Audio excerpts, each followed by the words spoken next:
আমরা একটু আগেই জানতে পারলাম যে সুপ্রিম কোর্ট থেকে রায় দেওয়া হয়েছে টেট সম্পর্কে। সেখানে বলা হয়েছে যে বিগত যে রায় ছিল তাকে 1 বছর বাড়িয়ে দিয়ে 2028 সালের 31শে আগস্ট পর্যন্ত সময় দেওয়া হয়েছে। সমস্ত শিক্ষক শিক্ষিকাকে টেট পাস করতে হবে, না হলে তাদের চাকরি থাকবে না।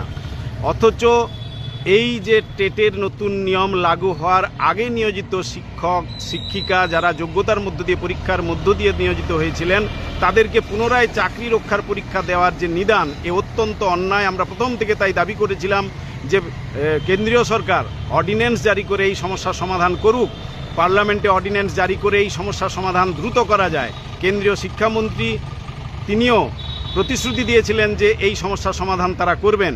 আমরা দাবি করছি এই সমস্যার সমাধান দ্রুত করা হোক। রাজ্য সরকার, নতুন রাজ্য সরকার ক্ষমতায় এসেছেন, তাদের কাছে দাবি জানাচ্ছি এই সমস্যার সমাধানের জন্য তারাও উদ্যোগ নিক এবং কেন্দ্রীয় সরকারকে তারা জানাক এ বিষয়ে সমাধানের জন্য। এই যে ঘোষণা, এই রায়, এর মধ্য দিয়ে যেটা হতে চলেছে গোটা দেশব্যাপী লক্ষ লক্ষ শিক্ষক শিক্ষিকা আজকে চাকরি সংকটে এবং এর মধ্য দিয়ে শিক্ষা ব্যবস্থা সম্পূর্ণ ধ্বংস হয়ে যাওয়ার একটা জায়গা তৈরি হচ্ছে।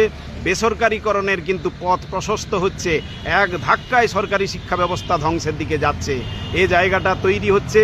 তাই আমরা দাবি করছি যে সরকার এই বিষয়টি যদি তারা যথাযথ সমাধান চায় তাহলে অর্ডিন্যান্স জারি করে এই সমস্যার সমাধান দ্রুত করুক।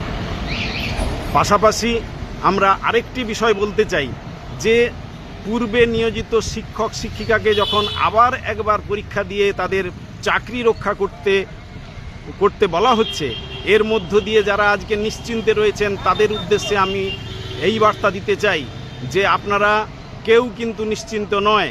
আজকে যারা চাকরির পরীক্ষা বা বিভিন্নভাবে তারা যে পরীক্ষার মধ্য দিয়ে উত্তীর্ণ হয়ে নিয়োজিত হচ্ছেন, আগামী দিনে তাদেরকে যদি আবার সেই একইভাবে পরীক্ষা দিয়ে সেই চাকরি রক্ষা করতে হয় তাহলে এটা কিন্তু একটা দৃষ্টান্ত হয়ে থাকলো। সুপ্রিম কোর্টের এই রায়ের মধ্য দিয়ে কিন্তু কেউ নিরাপদ নয়, এটা মনে রাখবেন।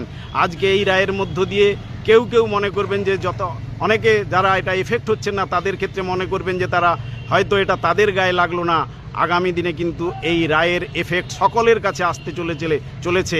সে জায়গা থেকে প্রত্যেকের কাছে আহ্বান, এই যে রায়, এই রায় কিন্তু শিক্ষা ব্যবস্থার উপর আক্রমণ, শিক্ষক শিক্ষিকাদের উপর আক্রমণ।